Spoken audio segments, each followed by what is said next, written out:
Brookfield bought an insurance company because they thought it would be a good source of incoming liquidity, lots of cash coming in, right? And their whole plan was basically, we're going to have low cost insurance, and then that's going to give us lots of ability and flexibility to use all of this money to, buy other things. And they deny coal miners the medicine they need because it's expensive, and they say, no, you're not actually entitled to that. So, I mean, Carney's kind of a very, very vicious dude, right? So interesting for that aspect. And the gloves are off, right? Mr. Poilievre is going after Mark Carney quite a lot, very, very forcefully. Bernier was on Infowars and some other ones. I thought that Texas podcast meant Joe Rogan. I thought the biggest Texas podcast out there was Joe Rogan, so I thought Joe Rogan, but apparently not. So there's two other big ones that he was on. Infowars, and I can't remember the other ones. I think the Health Ranger or something like that, and another one. So I've got a couple of them on my Canada Report if you're interested in checking that out. More Liberals are jumping ship. Randy, one of the Randys, both of the Randys are leaving apparently. USA Dems are putting up AOC and Bernie Sanders for their 2028 stuff, which is very interesting. And Carney meets with the premiers in order to try and avoid tariffs or something. I don't know if he's going to be successful. It doesn't seem like it. So there's lots to get to. Let's get to it. First, we got to start with tariffs. And Joe Rogan is noticing how Canada and America are at odds, and he said he doesn't like it. Lori says, Joe Rogan on elbows up. Why are we upset at Canada? This is stupid. I don't think they should be our 51st state. We've got to become friends again. I can't believe there's anti-American, anti-Canadian sentiment going on. It's the dumbest. Weird that Joe Rogan is advocating for status quo. That ship has sailed, man. Status quo is not going to happen. We are in a flux, and we are being pushed to something, and it's either tightening relations with Europe or tightening relations with the United States. And we're already in the configuration of the 51st state. I'm sorry. When we rely on the United States to buy 75% of our goods, if they turn that off, we're screwed. So we're in a situation where we're going to have to do what they want us to do, because we've abdicated our responsibility years ago. 40 years ago, we started just ignoring good sense and started relying on the American, scraps off their table to make sure that Canada could afford things like free hallway healthcare and free dental-ish. And instead of paying our fair way for defense, instead of each province developing their own riches and things like that, we carve up Alberta's oil riches and hand it over to Quebec. So it's a little weird, right? It's a little strange. So we've created this problem. It is a situation we are already in, and Trump knows it, and changing it is going to take decades. And none of the politicians are really talking about that, which is frustrating. So here's Trump on Canada, and Michael says, Trump on Canada over and over again. When I say this should be the state, I mean that. I really mean that. Befuddled pundits of various stripes. What could Trump possibly mean by any of this? What does he really mean at source? Here's Trump talking about Canada being the 51st state again. And remember, with Canada, we don't need their cars, we don't need their lumber, we don't need their energy, we don't need anything from Canada, and yet it costs us $200 billion a year in subsidy to keep Canada afloat. So when I say they should be a state, I mean that. I really mean that. Because we can't be expected to carry a country that is right next to us on our border. It would be a great state. It would be a cherished state. The taxes for Canadian citizens would go down in less than half. They don't spend money on military because they think we're going to protect them. There are many things that they do, like icebreakers. They want us to provide icebreakers for them. Oh, that's wonderful. So the Canada, they're very tough traders too. I want to just tell you, of all the people, they're tough traders. They trade very tough. And, the expression I use is, some people don't have the cards. I used that expression about a week and a half ago, right? Somebody was negotiating who didn't have the cards, who's now, I think, saying that he wants to do it, and I think we're going to have a big deal on that very special something. We got to make a deal on that. But Canada has been a very nasty negotiator against the United States, took advantage of the United States for a long time. But nobody knows that they were getting 270% tariffs on dairy products. Everybody, 270% tariffs on dairy products? That's your sticking point? That's a weak end there. He compared Canada to Zelensky, saying, some people don't have the cards. And, there's somebody I was talking about recently who didn't have the cards. He's talking about Zelensky. You don't have the cards, buddy, right? And so it's interesting that he's comparing Canada with Zelensky and saying, we're not gonna do any of this. And he's very, very clear. And I don't know what the off-ramp is at this point. I hope that it's just, trade renegotiations and that everything is going to be cool, hunky-dory. But we'll see. I mean, things have been medium okay, but it seems like the rhetoric's ramping up, and it's the 22nd of March, and the next round of tariffs are supposed to be threatened April 2nd, I think. So, right? Not so good. Not so good. CTV News says U.S. border officials have caught more people with eggs than fentanyl this year.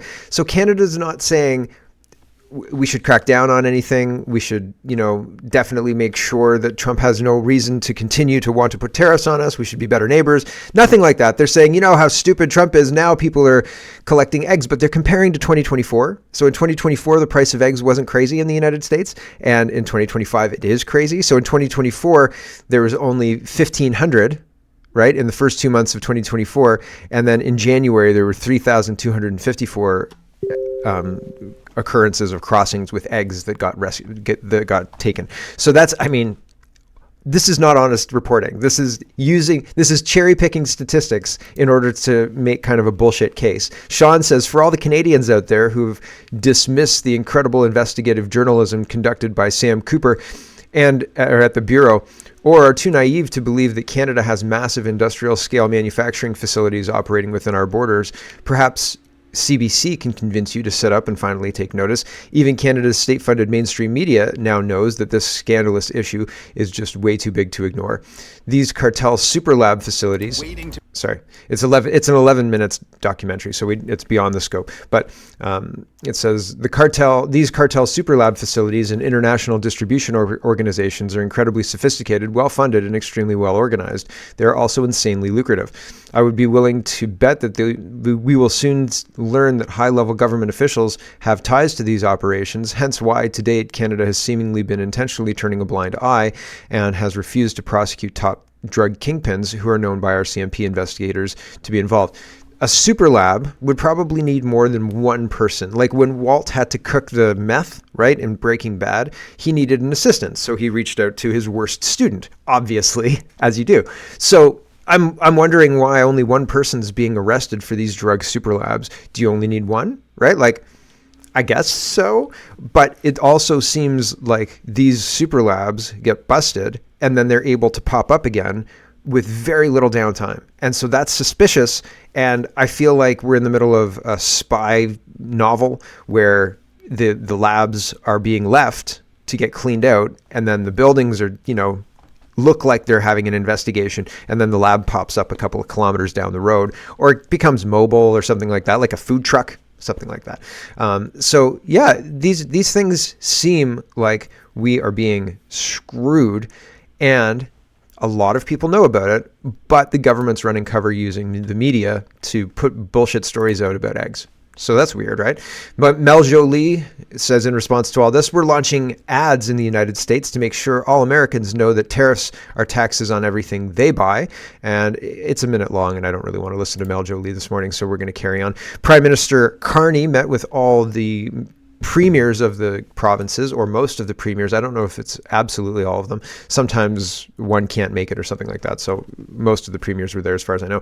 Daisy Media is reporting on this. And it's funny. He's got some funny pictures of Mark Carney giving him a dirty look. And that's, on brand. Here we go. Hey, Daisy here. I am outside the Canadian War Museum where directly behind me, Mark Carney is meeting with most of the premiers here in person. There we have Mark Carney at the table. Looks like Premier Doug Ford beside him. Most of the premiers are here, sitting around a round table. Looks like Carney. Just a note for people who are maybe watching but are blind to the broader scope, the context of this. This is the Canadian War Museum. It's the War Museum, okay? And behind Carney are flags. Yes, indeed, there are flags. Provincial flags, the Canadian flag. But just behind that, what do you see? A Marion II tank. A tank. What is this? we're just talking about things. We're talking about things in a place in Ottawa. This is the only place that could get us, could seat us all. Are you kidding me? Like, what kind of message is this sending? Is this purposeful? Are we trying to project strength? Are we trying to project what? I'm not sure. So anyway, here are all the premiers and Mark Carney sitting in front of a tank talking about what to do about that evil Donald Trump guy and, rearming Europe and stuff. So that would be Mark Carney and the premiers right over my shoulder here, meeting inside. As I mentioned earlier, here at the Canadian War Museum, there is a massive police presence. The whole area is closed off. But that's understandable given the fact that the Prime Minister and most of the premiers are in there. There are police up on the roof here. Looks like they're still well into their meeting. Big round table, discussions going on. I'm going to hang around outside though and see if I can't get a few of the premiers coming out. I didn't get any of his role for that, so I didn't see any of his questions. He said he's got questions for Doug Ford and he's got questions for the appointed Prime Minister Carney. Here's Doug Ford after this meeting, and gov.exe has some color, but we'll just listen to Doug Ford. The rules have changed. When we're under attack by one person and economic war, all the rules have changed. We have to get to market on everything. We have to build those big infrastructure projects. Economic war against one person? Doug Ford sounds like Kathleen Wynne, doesn't he? Start shipping our goods all around the world. We can't be so reliant on one country, the United States. We need to diversify our trade and make sure that we partner up with other countries around the world.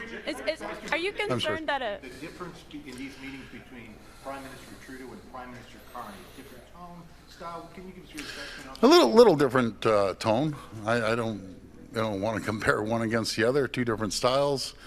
Prime Minister Carney is an extremely bright business person. He gets it. He wants to get it done. And he needs to, he knows we have to move forward at a rapid pace to protect our country. Yeah, but he's trying to protect our country from climate change instead of economically from diversifying away from the United States. We haven't done anything. It's been months. We haven't done anything. We've talked about it a lot. Here is this guy, Mario. Is this guy Mario? And he does some great work, man. So he's blowing up on Twitter here. And he's pointing out that Mark Carney's not talking about China at all. Isn't that weird that he's talking about the United States? But China is putting on a real ridiculously impactful, I thought I had a China thing, tariff on canola. And that's going to be hugely damaging, and Carney hasn't said anything about that, and that's weird. So here we go. So this is interesting. If you go on Mark Carney's page and you do a search for tweets of him in China, you get nothing. There is no results. He hasn't said anything at all. If you do it for the US, well, you can clearly see there's actually quite a lot.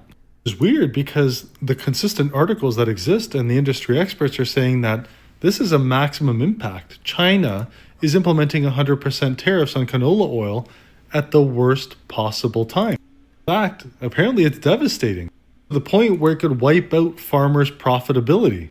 Why has he said nothing about this? Zero results whatsoever from Mark Carney. But wait, could it have anything to do with the CSIS report that was put out that said that China has infiltrated provincial and federal party leadership races in 2022, including doing a massive disinformation campaign against Erin O'Toole, who was the Conservative Party leader at the time? Who do you think China favors? The Conservatives or the Liberals? And is that why Carney is so quiet? Maybe. It's very interesting. Here's Joy, what's her face, and she's saying that Canada won the War of 1812 and burned the White House in 1814, and so America should be worried about going into a trade war against Canada. And I thought, or a war. She says, if you want to take over Canada, you have to occupy it. And she says such ridiculous things. Hold on. Actually, it's kind of funny, so we're going to have to listen to this. It's a minute, and she sounds out of touch with reality, doesn't quite cut it. I don't know that you have to go and occupy the frozen tundra that nobody can live in, but she uses that as Like, she says, yeah, you can't occupy Canada. Most of it's uninhabitable and frozen. And like, well, nobody lives there. You don't have to occupy that part. Grampy Trump, let's talk. First of all, you can't make Canada the 51st state without going to war with them. And let me explain how that happened, how that worked out the last time we tried to go to war with Canada. They burned the White House to the ground in 1814 and won the war. Canada beat us in the War of 1812. She sounds so excited about that. It's weird. Like, it's strange to celebrate America losing a historic war. Anyway, moving on from that a little bit. They probably like their chances against us. Mm-mm. We're not going to beat them in a war because we have never been able to do that. You'd have to occupy a country that is equivalent of the size of the United States, in which the top 2/3 of it is uninhabited, frozen forest land that touches the Arctic. You know how that worked out when the Nazis tried that with Russia, which is the equivalent of Canada on that part of the world?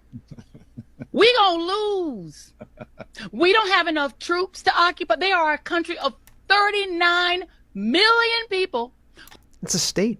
It's a state. These people are insane. She doesn't make a good case. She doesn't sound like she's intelligent, really. I'm sorry, she just doesn't. This is not a valid argument. This is insane. Okay, we've got to make a quick pit stop into provincial politics before we go into our federal election stuff. But there's a whole lot of stuff going on. We've got Maxime Bernier at the end, Poilievre in the middle, and Carney to start us off. But first, BC. Tara, who was a former BC Conservative, is no longer a BC Conservative. She's now just the MLA for Kelowna Lake County Coldstream. And she says, I'm leaving the Conservative Party of British Columbia. British Columbia voted for me and other BC Conservative MLAs because we promised to stand up for them and for what's right, no matter the cost. But under John Rustad's leadership, one compromise after another has transformed that party into something I no longer recognize. He's abandoned the truth and his moral compass in a quest for power, and the reality is he will end up with neither. No one was surprised when Dave Eby attacked Dallas Brody for telling the truth about Kamloops, but John Rustad's cowardly decision to stab her in the back revealed just how corrupt he has become. And as I will be sharing further in the coming days, this betrayal is just the tip of the iceberg. British Columbia faces unprecedented dangers. Our economy is soaked in debt. Our businesses are being strangled by taxes, tariffs, and hostile intentions within the hostile interests within the reconciliation industry. It's time to break free. We have never needed courage and truth more than we do today, and we have never needed each other more either. I'm here to serve my community and all British Columbians. And yesterday I reported, I've been kind of itchy about this whole thing since the day the election was stolen, and John Rustad said, it looks fishy as heck, but I concede. I was like, you what? You what?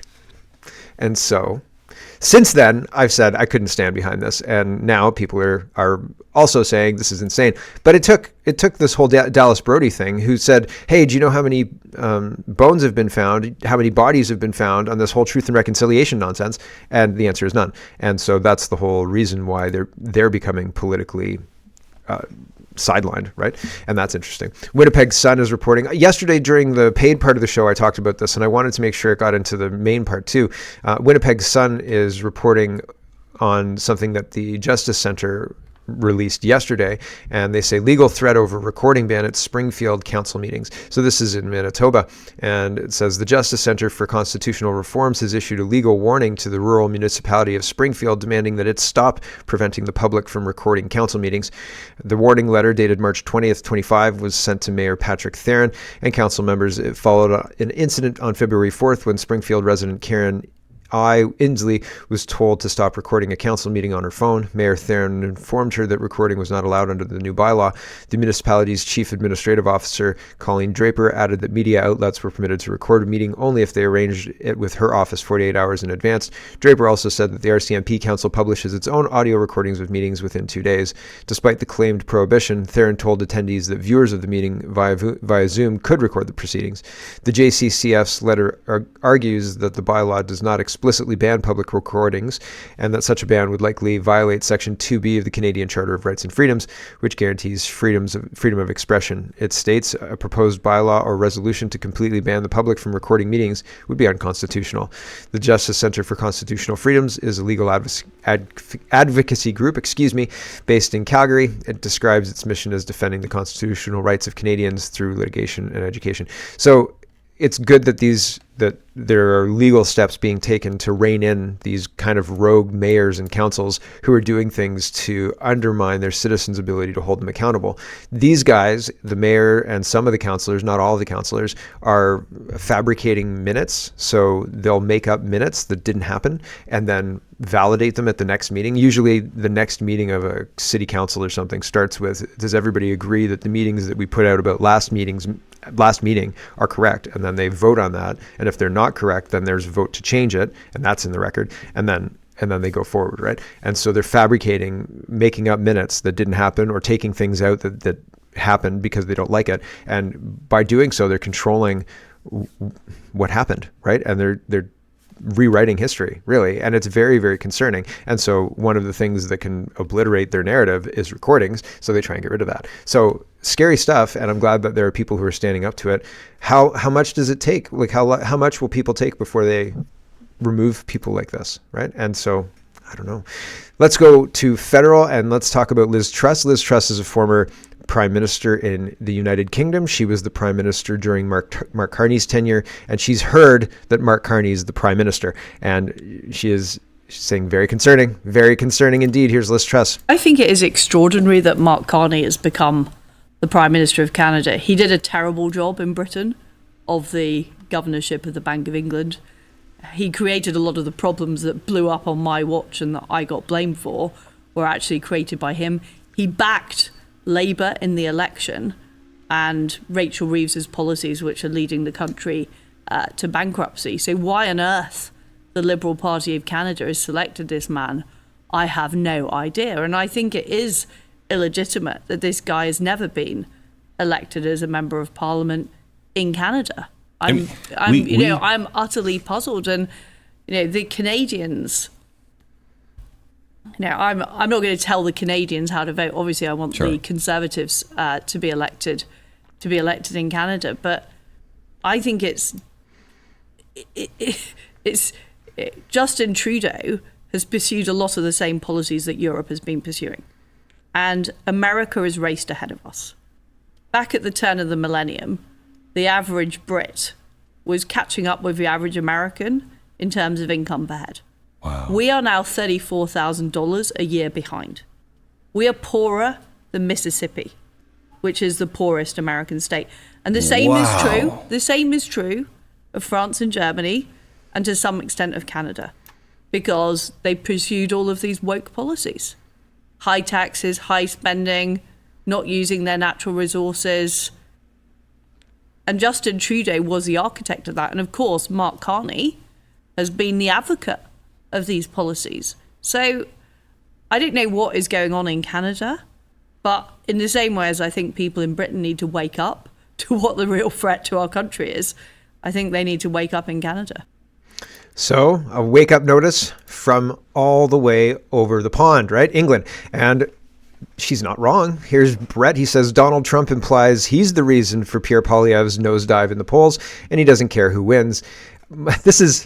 Trump's hilarious. It's very funny. This is very similar to the Trump I showed you at the beginning, but it leads into this question. This Carney interview, the reporter references what Trump just says. I'm going to show you in just a second. And Carney dodges the question in a very clumsy way. So it's ridiculous. So this is just part of a setup. Here we go. Before I got involved and totally changed the election, which I don't care about, probably it's to our advantage, actually. But the Conservative was leading against, I call him Governor Trudeau. The Conservative was leading by 35 points. So, so I don't know about that. I think Canada is a place like a lot of other places. If you have a good candidate, the candidate's going to win. Weird. But my favorite part of that is saying when he says, before I got involved, but I don't care. I don't care at all. get involved. Why? Who cares? So here, this is one of my favorite games. It's, are you going to answer the question you were asked? And the question that he was asked is Donald Trump interfering in our elections by saying what he, like, by calling Governor Trudeau and all the rest? And are you going to meet with Donald Trump? And Carney's not going to answer those questions. And he seems kind of, I mean, he's not quite angry yet, but a little off balance. Here we go. U.S. President Donald Trump claims that he totally changed you and your party's fortunes. Is he interfering in our election? And since he repeated the 51st state comment about Canada, does this mean that a meeting with Trump or a phone call is off the table?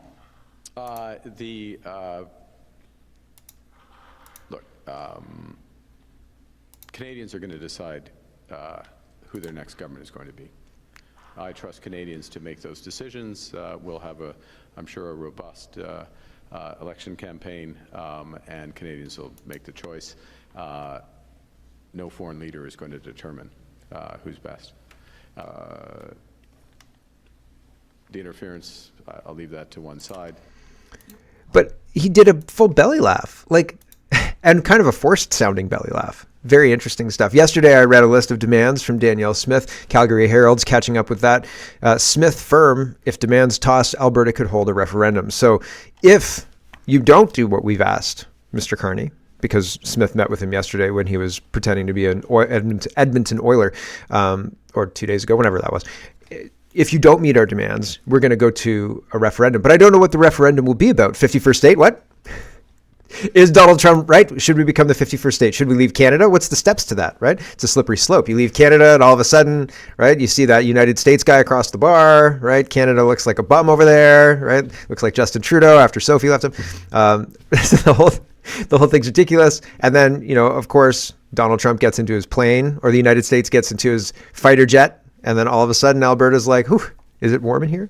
And that's that, right? The end of Top Gun happens. So David Jacobs is talking about Mark Carney, and he says, I want you to listen carefully to what Mark Carney is saying about emissions caps. He hides the truth in complexity. His answers are also filled with falsehoods. It's astonishing how brazen he is. To spare you sifting through this, I've broken it down into little clips. So these are little tiny 20-second clips of Mark Carney, and there's a little bit of color for each one. This is the first one. Carney states that reducing emissions from production and distribution of oil and gas will increase their competitiveness. This is simply not true. 97% of Canadian oil and gas is consumed by the United States, which has no emissions-based barrier to trade. So he's just lying like he always does. I'm focused on, as the government is, on getting emissions down from the production and transportation of conventional oil and gas. Okay, that's good for the environment. It ultimately will be good for the competitiveness of those producers and the distribution of that. I'm focused on, as the okay. So he's lying about that because there's no oil and gas cap or anything to that effect, carbon tax or anything in the United States. Smith, oh, sorry, I got to scroll down. Hold on. Carney goes on to say what's required is investment. He talks about investment in carbon capture. What he doesn't talk about is investment in pipelines, LNG exporting plants, or oil refineries. His focus remains on reducing emissions, not increasing production. And this is 15 seconds. What's required is investment. Investment in carbon capture and storage technology, investment in reducing methane, fugitive methane, methane flare, and other aspects, etc. What's required is investment. Fugitive methane? I've never heard of fugitive methane before. Continuing, Carney finishes by saying that an emissions cap is there and the urgent problem is decreasing emissions. Carney is making emissions reduction a problem that needs to be solved prior to expanding production. The barrier is false and a goalpost that he will continue to move. And yes, I think that that's accurate. Here he is. So the cap is there. The issue is getting the investments down. How are we going to get them down? I'm focused on that. We're making progress in unlocking that. We need to continue to work on it. So Mark Carney is going to continue the same disastrous policies that have been propagated under Justin Trudeau, and that will continue to hamstring our industries, continue to stifle our production, and continue to make us less competitive on the world stage because we are unable to enrich our own natural resources. And that's not good. It's not a plan. It's a plan for somebody who hates the country and wants to wind it down. Western Standard says Smith calls on Ottawa to clarify on emissions cap after Liberal cabinet contradicts itself. So one guy was saying that this is actually the answer. The whole clip was a reporter saying, hey, one of your guys said this and you're saying that. And he clarifies by basically saying, misdirecting people, right? We're gonna really, really lean into this whole carbon climate change thing. And so that's not great. And so Danielle Smith wants clarity. And are we going to get clarity? No, because having a confused population seems to benefit the Liberals and the Democrats more broadly, like the Democrat Liberals, that whole blob. Anita Anand, she's a minister of Innovation this time, Science and Industry. She says Prime Minister Carney cancels proposed capital gains tax increase. And Jim says, correct me if I'm wrong, Anita, but wasn't it your government that brought this tax in? And wasn't it you and your government that brought in the carbon tax? And wasn't it you and your government that brought in the tax on new homes? And isn't canceling all those taxes Poilievre's idea? Yep, sure are. We'll have to see if that's actually comes to fruition, if all these taxes are actually canceled or if they're just reallocated like a shell game, right? Like they're actually still enabled, they're just called something different. Brian says this clip is unbelievable. This is how Freeland sold the capital gains tax to Canadians in 2024 by singling out wealthy individuals and making them feel bad for people through made-up scenarios. Now the proposed plan is being scrapped by Carney because screw the kids going to school hungry. Is the national school lunch program being scrapped as well? I don't need to listen to this. I just wanted to show you as well. This is very recent. The previous finance minister is trying to sell this program, and now they're scrapping it because Canadians hate them and hate all of the policies that are destroying the country. And those policies are the ones that were introduced by this group of people who's now promising to scrap it all. John Philippe says, still can't get over how the most popular stuff this government has announced so far is them just canceling what they themselves put in place recently or have until now been refusing to do for years. The biggest bait and switch in history. Yeah, I mean, we've just been screwed and all that money is gone to Ukraine. Like, we're not getting that back. Sorry. Ryan Garrettson says, if Carney believes that Canada's economic crisis was because of Trump's tariffs, while ignoring the last 9 years of failed eco policies he knows he advised our government on, then he's unfit for this position. But we all know that he's just a scheming liar. And he is. He absolutely is. Here's Mark Carney again talking about the situation and not getting it right or purposely misrepresenting it in order to mislead the public. I'm not sure which. We are in an economic crisis that's brought on, I'm going to answer the question, brought on by the tariffs that have been put on Canada, actual and prospective. One of the challenges... The economic crisis was brought on by former Prime Minister Justin Trudeau, and you were his advisor at the time. I think you would find... These people did not create that problem. I certainly... hey, nobody in Canada created that problem. Nobody in Canada. Pivot. We've seen this before anyway. Moving on. Christia Freeland says, as we build Canada's first high-speed rail network, I commit to buying Canadian whenever and wherever possible. This includes Canadian steel, aluminium, and lumber. My procurement strategy will support Canadian workers, businesses, and sustainable economic growth. And it's nonsense. It's absolute nonsense. It feels like the Liberal tap dance is just starting again. You know what I mean? Like everybody went off stage for a quick second, got costume changes. Look, the finance minister is now the transport minister. Oh, what a show. And now she's doing the exact same tap dance she did in the last costume, just at a different part on the stage. And we're supposed to go with it and believe that they're not going to bilk us for millions of dollars on this rail line to nowhere like they are currently doing in California. Christia Freeland says, again, I'm working directly with premiers to increase trade with Canada and build a stronger, more united economy. Thank you to all the premiers she lists for excellent meetings today. Maybe not all the premiers. Danielle Smith is notably absent. So Randy Balsano is out. He says, my statement on turning the page, so he's not seeking re-election. Shocking. And people in the comments are, giving him a hard time about the 2 Randy thing, saying that he should be in jail. And yeah, probably correct. Accurate. So the Twitter comments are very, very vicious these days. So United Conservative Party had this to say about Pierre Poilievre, and they're saying Pierre Poilievre is fully endorsed by the United Conservatives. Danielle Smith, here we go. My friends, there is only one real choice for Canada for our next Prime Minister. There is only one leader who will dismantle the nation-killing policies of the Liberals and NDP, and that, my friends, is Federal Conservative Party leader Pierre Poilievre.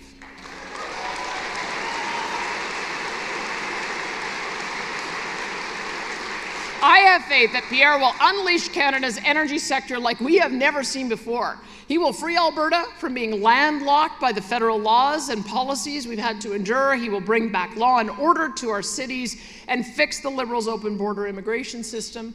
He will fix the bloated budget. He will rebuild our distinguished military and end the leftist lunacy that we have had to suffer under for 10 long years. So there you go. Do you think that that's accurate? I don't know. Here's Poilievre. Gov.exe is reporting Pierre Poilievre claims Mark Carney is a fraud who supports higher taxes and opposes Canadian energy. Here's just a little bit of this. We'll listen to the first minute. Raheem Ahmed, National Post. I guess welcome home to Nepean. Mark Carney was in Edmonton yesterday to meet with Danielle Smith. Shortly after the meeting, Smith put out a list of demands for the next Prime Minister, including, among other things, ending the prohibition on single-use plastics.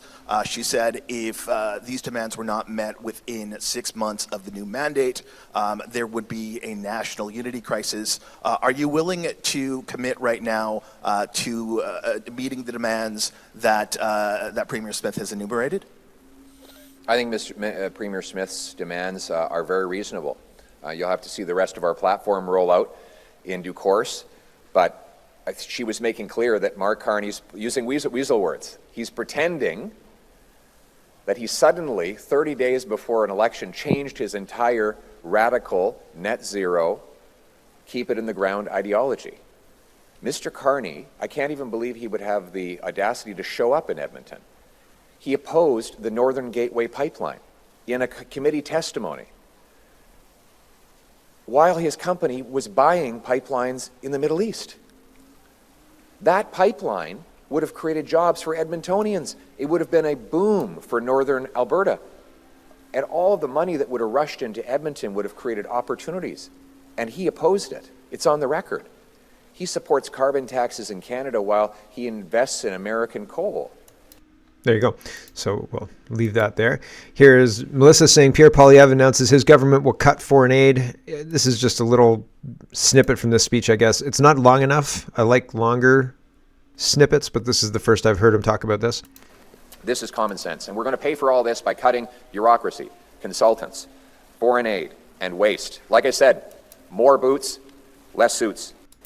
Okay, so we'll see if he actually follows through with that.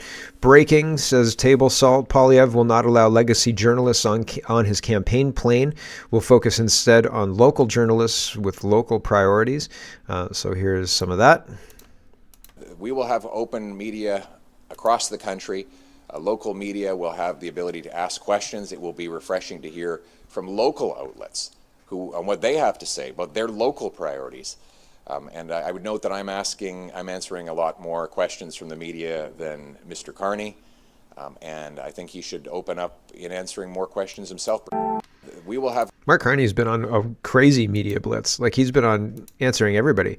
Here's Andrew Lawton, and this is a 13-minute documentary that is about the coal miners and Mark Carney's company. And here's a 3-minute teaser. We'll just watch the first minute. Here we go.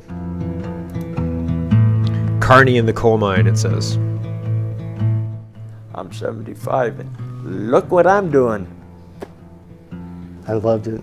Used to work out and play softball on the weekends and just things I can't do anymore. Meet Tony Coriolis and Kenneth Phillips. They both used to be coal miners in the United States until their careers were halted by black lung. Why should this matter to Canadians? Well, because Mark Carney's company, Brookfield, was making money off the backs of these gentlemen and many like them. With Carney at the helm, Brookfield launched Brookfield Reinsurance, an insurance division operating out of Bermuda, free from Canadian regulations and taxes. One of the big strategic initiatives that Brookfield has taken in the last few years is to build an insurance business. In 2023, Brookfield bought Rockwood's parent company, Argo Group, for $1.1 billion US.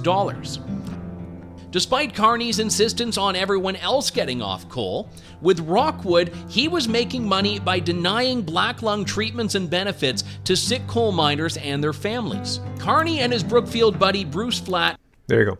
So we'll leave it there, just because, I mean, we're already at 40 minutes and I want to talk about Bernier as well. So Lori Goldstein says, one thing to watch for during the election is old news reannounced by the party leaders, with the media obligingly pretending it's new news. Mark Carney saying on Friday he won't go ahead with the Liberals' capital gains tax hike. He said that on February 5th. Yep. So it's all supposed to be brand new because the election's launching, right? PBD podcast says Poilievre is afraid. This is Bernier, an hour and 28 minutes on PBD, but they've got a little intro cut, so we'll listen to that. Poilievre is a liberal light. For Trump, dealing with Carney or dealing with Poilievre is the same. Poilievre is more against Trump, and he wants to go ahead and impose more tariffs. He tried to pander to that leftist electorate, but it is time to be serious. This country will be destroyed by mass immigration. Why is he loved by his party? Because when he did campaign, he was speaking like a real conservative. The impression to me is like you're running to daddy to protect from a bully. If we want to have a deal, we need to put that on the table. Carney is the globalist in chief. What does it mean to be a Canadian? Saying that we are putting Canada first, it's not a slogan for me, it's a reality. But for Poilievre, it's an empty slogan. I still don't know what it is to be a Canadian. What is it to be a Canadian? That is just absolutely embarrassing. And I understand. It is embarrassing. Obviously they were talking about his teeth. Here's Bernier as well on Infowars, and he's talking with Alex Jones and onto a ledger. Oh, I was just listening to it at speed. It's interesting. There's 2 videos, hour and a half each, both on Canada Report if you want to reach them, and they're distinct. And then PBD broadcast, I think, is the same as this one here. So I think that's the same one. PBD, yeah, Patrick, Bet, David, PBD. So same thing. They're all on Canada Report if you're interested in checking that out. And so Bernier is doing a media blitz on podcasts, which is what won Donald Trump the White House. Poilievre is ignoring podcasts other than the ones that he's bought and paid for. So that's interesting to note, right? But in Canada, there aren't really very many Canadian podcasts worth listening to, unfortunately, it's sad. It's a sad state of affairs. I wish it weren't so. Maxime Bernier says 6 years after I and the PPC candidates were called far-right extremists and white supremacists because we campaigned on ending mass immigration, our sensible suggestion is finally slowly getting implemented. It's far from enough, of course, but we seem to have escaped the state of mass delusion when the only legitimate stance was to support more immigration. Imagine all the demographic, economic, social, and cultural damage we could have avoided if our globalist political and media establishment, including the fake conservatives who don't conserve anything, had taken us seriously back then instead of smearing us. Right. So that's unfortunate and true. Bernier again says, plot twist in Beauce, Conservative MP Richard Leroux announces the very last minute he will not run again. The Conservatives are in full disarray after seeing their 25-point lead over the Liberals melt like snow in the sun since Trudeau resigned, as voters realize that there is no noticeable difference between the programs of both parties. In my opinion, the Conservative Party panicked and decided to push aside the very drab character that is Mr. Leroux, whose only political value has always been that he represented the interests of the milk cartel. I'm ready to face anyone who will replace him. So is Bernier running in Beauce? That's weird. I thought he was going to run in Edmonton. And here's Mark Carney talking about how Canada is less productive, and until we turn that around, our prosperity will be severely compromised. That's true. We are in a situation of bad policy leading to bad outcomes, and that's on our leaders. And having the people who did this be replaced by the people who did this to fix it, it's not going to work. It's not going to work. But I have to say goodbye to the stream. I just wanted to finish the election series of tabs, so that's why we did that. But thanks for watching, everybody, and we'll catch you tomorrow. And for everybody, hello everyone, thanks very much for watching. This is just a short version of a longer show. If you'd like to get the whole show, you can go over to CanadaPoly.com and sign up for a subscription. Just look in the drop-down tab for Shop and Donate and look for subscriptions, and you'll get immediate access to the full show. Love to see you. Thanks for watching, everybody. Have a wonderful, wonderful